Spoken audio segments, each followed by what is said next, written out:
The wind howled outside Jack's small metal shack, snow blowing hard against the rusted walls. The night was quiet on the edge of the outpost planet. Just like most nights, Jack lived alone, fixing broken machines and drinking cheap synth tea by the weak heater. He didn't expect visitors, not on a night like this. Then came the knock. Soft, weak, almost like the wind had grown fingers and tapped gently on his door. Jack froze, cup in hand. No one knocked here, not in years. He stood, slowly, eyes on the metal door covered in dents and ice. Another knock, even softer. He opened it carefully, just a crack. His eyes widened. Standing there were two young alien girls, barely dressed, shaking from the cold. Their skin was pale blue, their eyes glowing faintly in the darkness. They looked no older than 10 or 11, their small hands clutching each other tightly. "Please," one whispered in broken Galactic. "Hungry." Jack didn't ask questions. He opened the door fully, stepped aside and let them in. They hesitated at first, but the warm air and smell of food pulled them forward. Their feet were bare, toes blue from cold. Their clothes were torn and thin, probably scavenged from a trash pile. He quickly shut the door behind them, bolted it, and turned to look at the shivering girls now sitting on his floor. Their eyes scanned the room. Tools, wires, spare engine parts, and an old heater glowing orange. Jack didn't speak. He moved fast, pulling 2 extra blankets from his sleeping cot, wrapping them around the girls. Then he turned to the stove and stirred the thick stew he'd been making for himself. He gave them the first bowl, hot and full. They stared at it like it was treasure. Then the older one looked at him with wide eyes. "For us?" He nodded once. She bowed her head low. "Thank you." They ate slowly at first, then faster, like they hadn't eaten in days. Jack sat nearby, sipping his tea, watching silently. He didn't want to scare them. He didn't want them to feel like they owed him anything. "You have names?" he asked softly. The older one hesitated, then whispered, "Lyra." "And that's Sella," pointing to her younger sister. Jack nodded again. "All right then, Lyra and Sella. Just rest tonight, no one's coming for you here." The girls curled up on the floor near the heater, wrapped in the blankets. Within minutes, their breathing slowed and they fell asleep. Jack watched them for a while, then turned off the stove, cleaned the pot, and sat in silence. His shack had never felt warm before, but tonight, it did. The next morning, Jack woke up early. The heater still hummed quietly, but the floor was empty. The girls were gone. No trace, no footprints, not even a thank you note. Just an old wooden carving left on the table, shaped like a small bird with strange alien symbols on its wings. Jack picked it up, turned it in his hands. It was rough, handmade, probably by Lyra herself. He placed it on his tool shelf next to a broken compass and a cracked photo of Earth. He didn't say anything, he just stared at the door, wondering if he'd ever see them again. That day his neighbor, a grumpy trader named Varn, stopped by for a repair. He glanced at the extra bowls on the counter and raised an eyebrow. "You feeding strays now, Jack?" Jack gave a short shrug. "They were cold and hungry." Varn snorted. "You're too soft. One of these days you'll feed the wrong alien and end up dead." Jack didn't reply. He just fixed the engine, took his credits, and went back inside. That night, he sat under the stars outside his shack, holding the carved bird. The sky above was full of ships, satellites, and stars that never blinked. Somewhere out there, maybe Lyra and Sella were still running, still hiding, or maybe they were safe. He had no way of knowing. But deep in the dark sky, high above the clouds, a small silent drone hovered, watching the shack from a distance, recording, scanning. Its red eye blinked once, then disappeared into the clouds. Jack didn't see it. He just stared at the stars, his hands warm from holding the carving, and whispered to himself, "Hope they find their way." And inside the shack the heater hummed. The stew cooled in the kyo pot, and the little wooden bird watched over the room like a quiet guardian from a forgotten night. 10 years passed, and nothing much changed on the dusty edge of Outpost 17. The wind still blew hard at night, The sky still flickered with ships that never landed, and Jack still lived in the same old shack with the same rusty door. His beard was longer now, streaked with gray. His hands had more scars from fixing broken machines, but his heart remained the same, silent and steady like the hum of his heater. Jack had built a quiet routine. Every day, he worked on busted engines, brought in by desperate traders. He charged cheap, fixed fast, and never asked questions. He didn't need company, didn't want drama, and never cared about the credits, just enough to keep the lights on, the heater warm, and the soup cooking. But even in quiet places, echoes from the past never truly fade. The little wooden bird still sat on his shelf, untouched for a decade. He'd look at it sometimes when the silence got too deep. Wonder where those two alien girls had gone, Lyra and Selah. He remembered their names, their faces, the way they huddled by the heater like scared animals. Then they vanished, leaving behind nothing but that carved memory. Some nights, Jack dreamed about them, running, hiding, or sitting at his table again, smiling over hot stew. But when he woke up, the shack was always empty. One dusty afternoon, as Jack welded a broken thruster outside, a sleek transport ship glided above and stopped mid-air. It didn't land, just hovered silently, smooth and silver, too polished for this part of space. A drone descended from it and floated over to Jack. He wiped his hands, frowning at the glowing red eye on the drone's face. Jack Tomlin.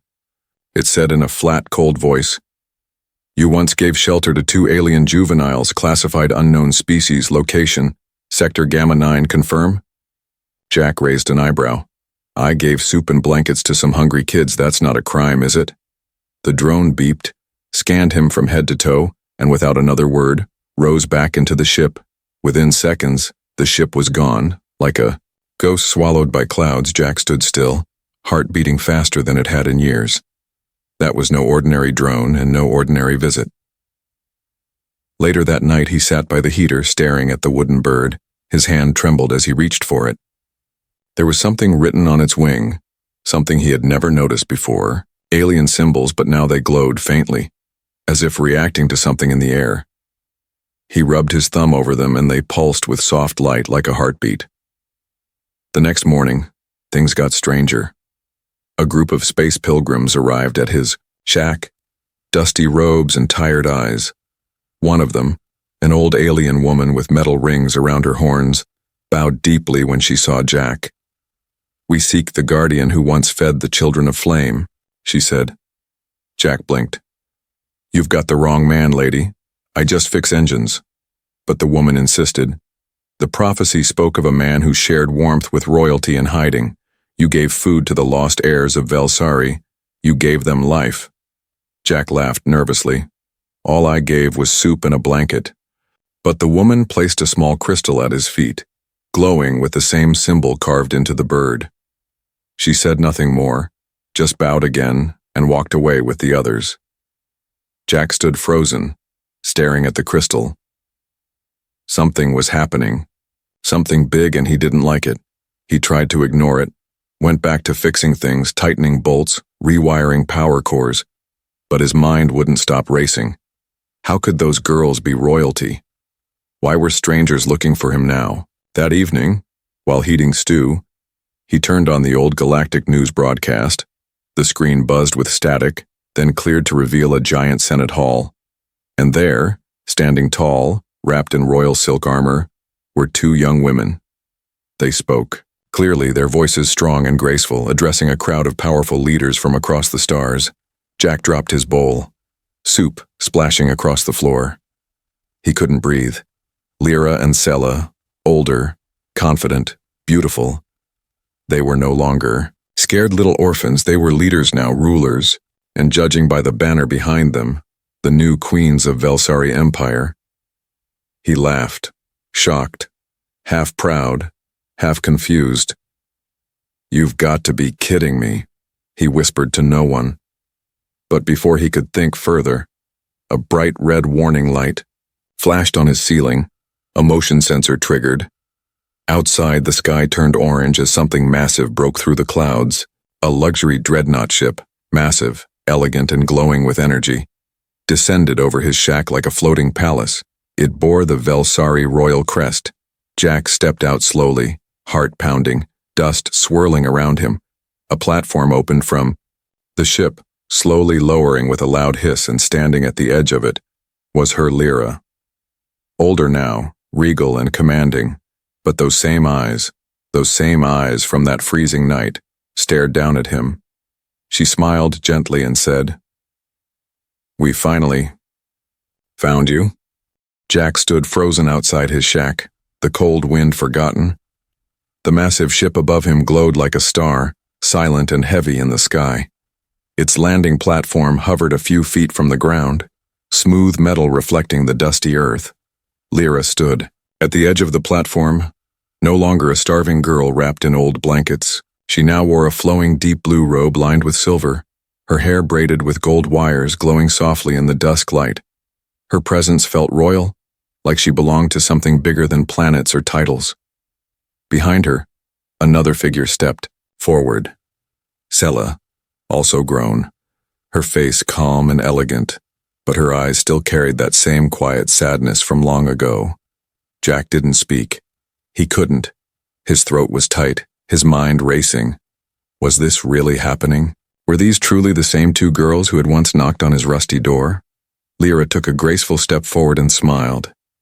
"You remembered us," she said softly, her voice clearer and more powerful than he remembered. "We never forgot you." Jack blinked, still unsure what to say. "You two, you're alive, I saw you on the news." Sela nodded and whispered, "And we saw you in our dreams for 10 years.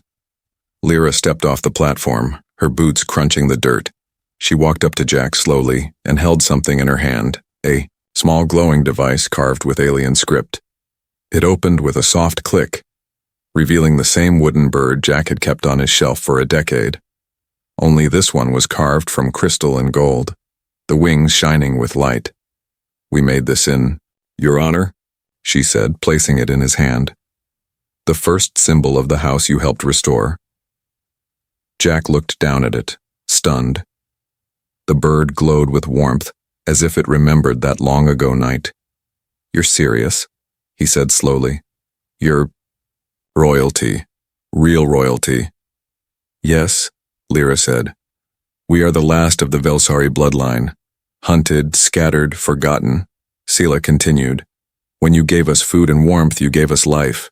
It was more than survival. It was the first time someone treated us like people again." Jack rubbed the back of his neck, clearly overwhelmed. "I didn't do anything special, just a meal and a blanket." "But no one else did," Lyra replied.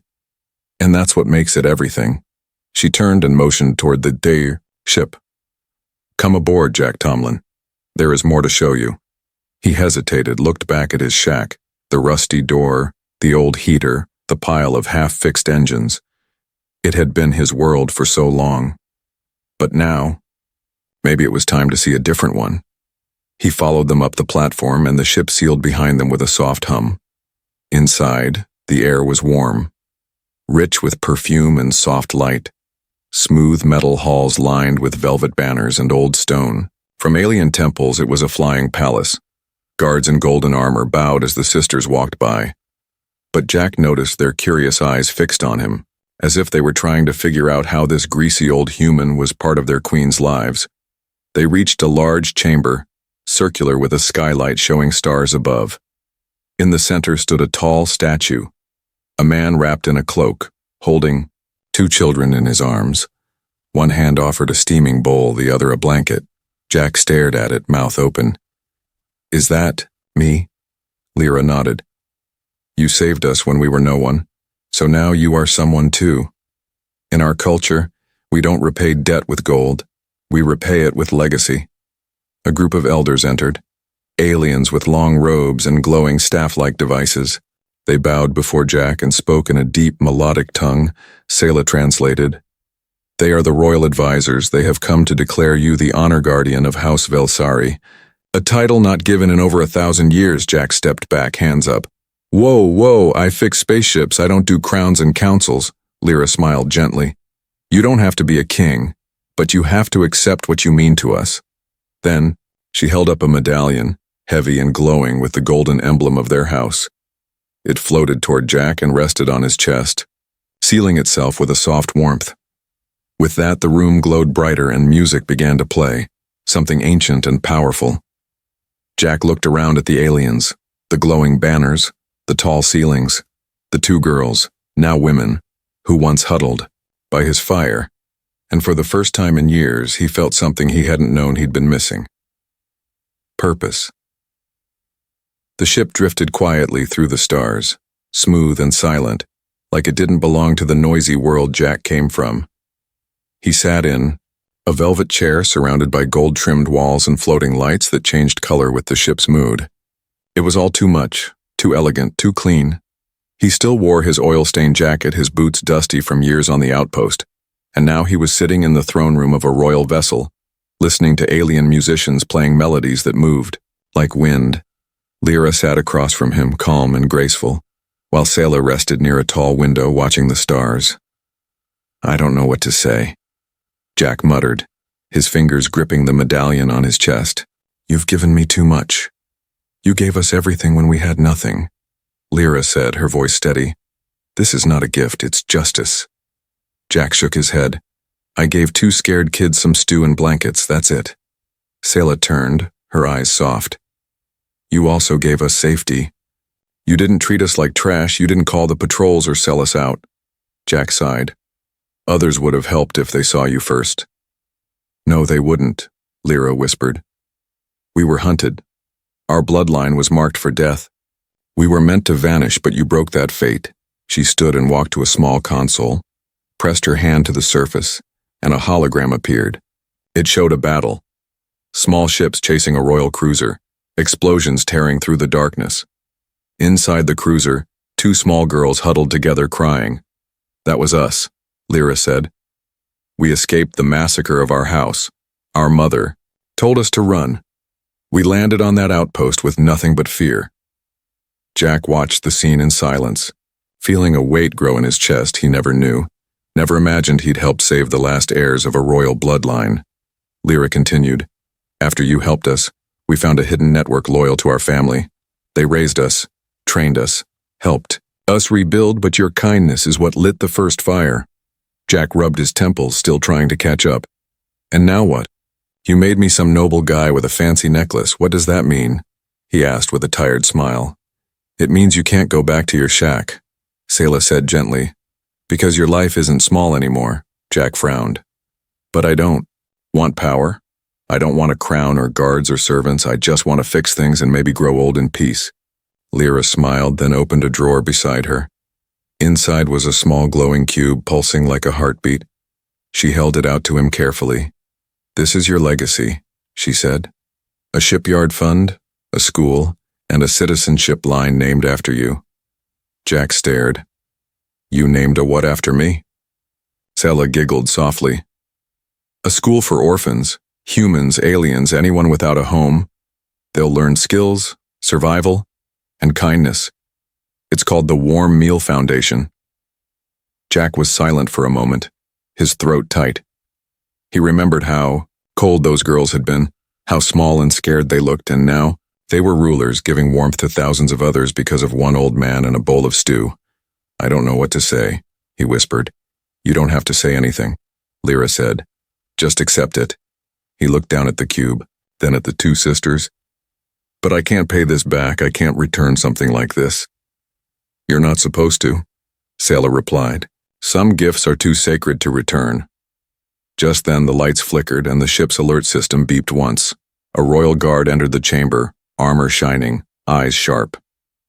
"Your Highnesses," he said with urgency, "we've detected a ship tracking us from the outer rim, possibly tied to the old Assassin's Guild." Lyra's face hardened. "Prepare the defenses." Jack stood alarmed. "You're still being hunted?" "They never stop," Selah said softly. "But now we have shields, weapons, allies, and you." "Me?" Jack asked, confused. "I've never held a weapon heavier than a wrench." "You don't need to," Lyra said, stepping closer. "Your presence is stronger than any sword. You remind people what mercy looks like." The guards moved quickly, sealing doors and activating shields.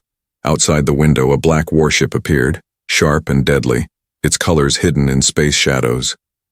Jack watched it approach, heart pounding. So what happens now?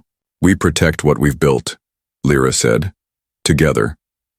As the enemy ship moved closer, Sela pressed a button, and the stars outside shifted, revealing dozens of royal escort ships, sleek and glowing, armed and loyal. We're not helpless children anymore, she said. And you're not alone either. Jack stared at the fleet, then at the two girls he once fed on a freezing night. He didn't feel like a hero or a lord, but he felt something deep in his chest, belonging. The enemy ship didn't fire right away. It floated just outside the safe zone, silent and waiting like a hunter watching prey. Jack stood behind the reinforced glass window, watching it like a nightmare rising from the past. Do they know? I'm on board, Jack asked. Yes, Lyra said calmly. That's why they're here. Jack frowned. You said they were after you, not me. They fear you now too, Sela added. They fear what your kindness created? Jack didn't know whether to feel proud or terrified. Inside the ship, alarms stayed low but steady. Soldiers moved through the halls with discipline, scanning for threats. Guard stations blinked red with warning signals. And in the middle of all this, Jack, just a simple human mechanic, stood like the eye of the storm. Why don't we just blow them up? He asked. Lyra shook her head. We need to know who sent them. There are still enemies hiding inside the Senate, inside the fleets. We must be careful. Jack nodded slowly, but deep down, he knew danger was already crawling closer. That night, the sisters held a private council meeting aboard the ship. High officers, alien nobles, and loyal allies joined the circle. Some bowed to Jack when he entered. Others just stared, unsure of how to treat him. This human with no rank, yet blessed by the queens. We have confirmed the enemy ship belongs to the Shadow Blades, a soldier reported. They're mercenaries but well-funded, likely hired by someone high up. Cowards who hide behind others, Sela muttered. The council argued about what to do, attack, escape, or wait. But, as they debated, something else was happening outside. A second ship appeared, this one smaller and unmarked. It drifted past the fleet unnoticed, hidden by stealth tech. It moved close to the palace ship, too close. Then, like a ghost, it opened its hatch and launched a silent boarding pod, small, enough to slip between shields. The guards didn't see it, but Jack did. He was walking back to his quarters when he saw the tiny black shape moving along the side window. Heading straight for the cargo wing, he tapped his communicator. I think we've got company, not the obvious ones, the sneaky kind. Security lit up instantly, alarms blared, lights turned red, and within seconds, teams were rushing toward the cargo wing. But Jack was closest and he couldn't walk away. He ran, feet pounding metal floors, following the shadow. By the time he reached the lower deck, he saw it. A masked assassin, tall and armored, cutting through the airlock with a plasma blade.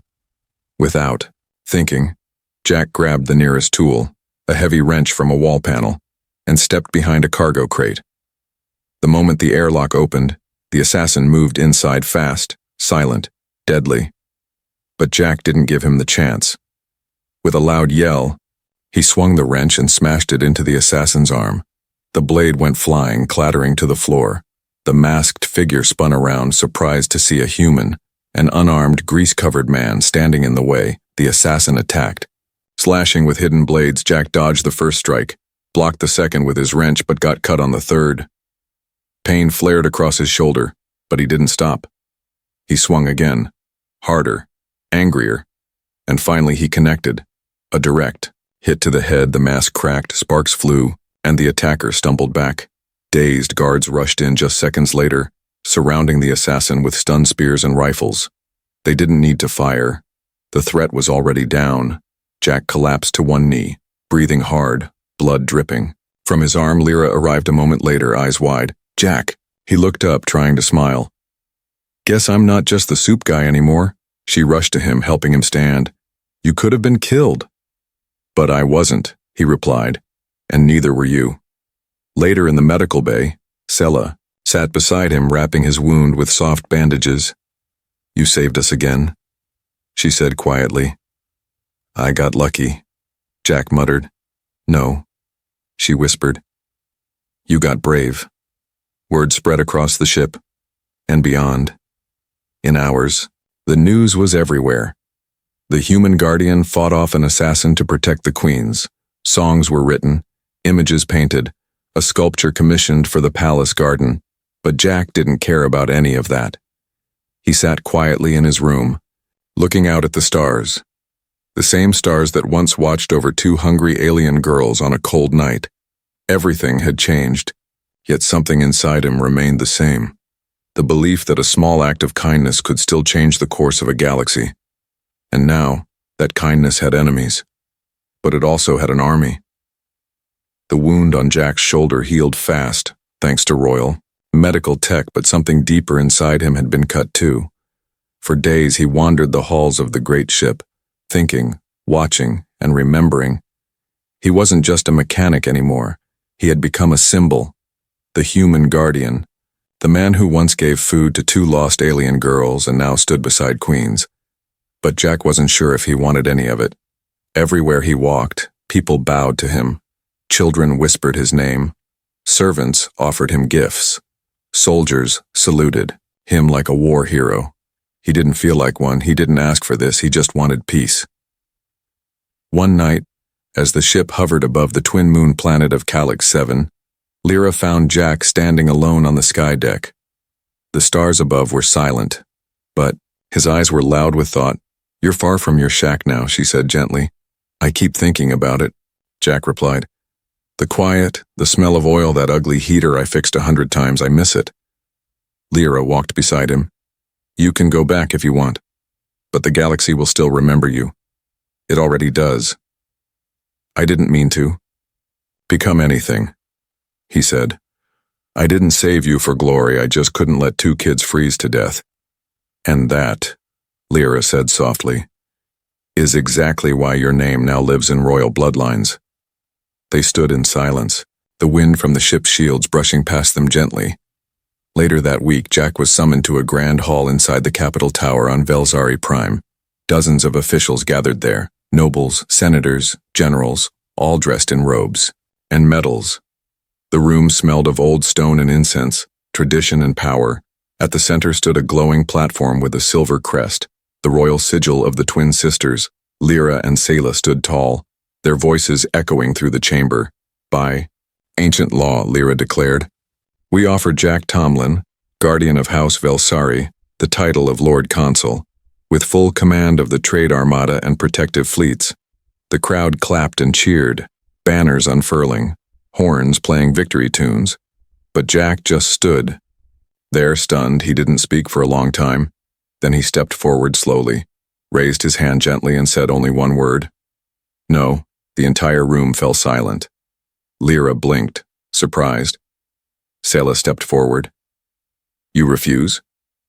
I'm honored, Jack said. But I don't want fleets, I don't want medals or command chairs, I'm not built for that. The sisters looked at him, not angry, not confused, just quiet. Jack continued. But I will accept one thing. If you truly want to repay me, then let me build something that helps others like you once were. Let me make a place where no child, no orphan, has to sleep in the cold again. The crowd murmured softly. Some smiled, some frowned. But the sisters looked at each other and nodded. So be it, Lyra said. What shall we call it? Jack thought for a second, then said, The Warm Meal Foundation?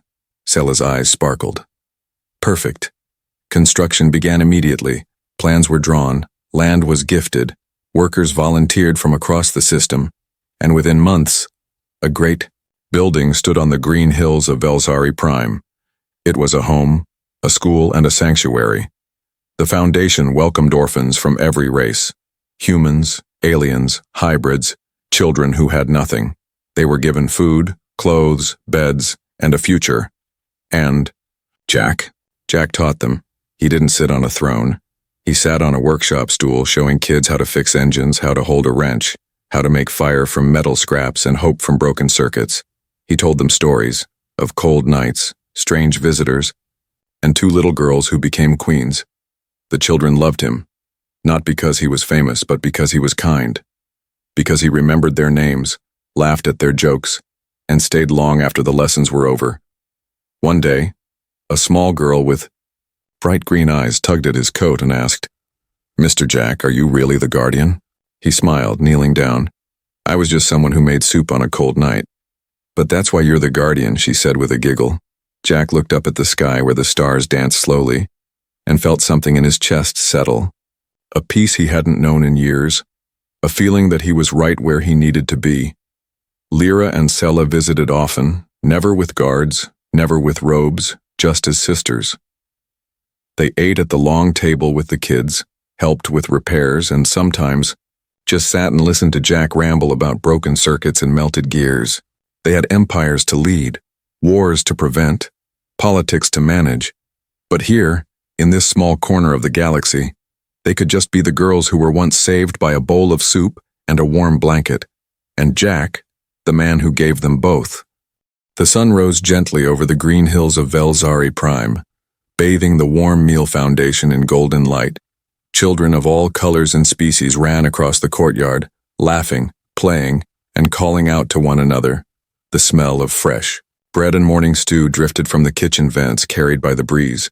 Jack sat outside on an old bench he built himself, sipping from a chipped metal cup. His beard had grown a bit longer, and his jacket still had the same old oil stains. Even after all the titles, stories, and fame, he remained exactly who he was. A quiet man who once answered a knock at the door. Today marked the 10th anniversary of the Foundation's grand opening.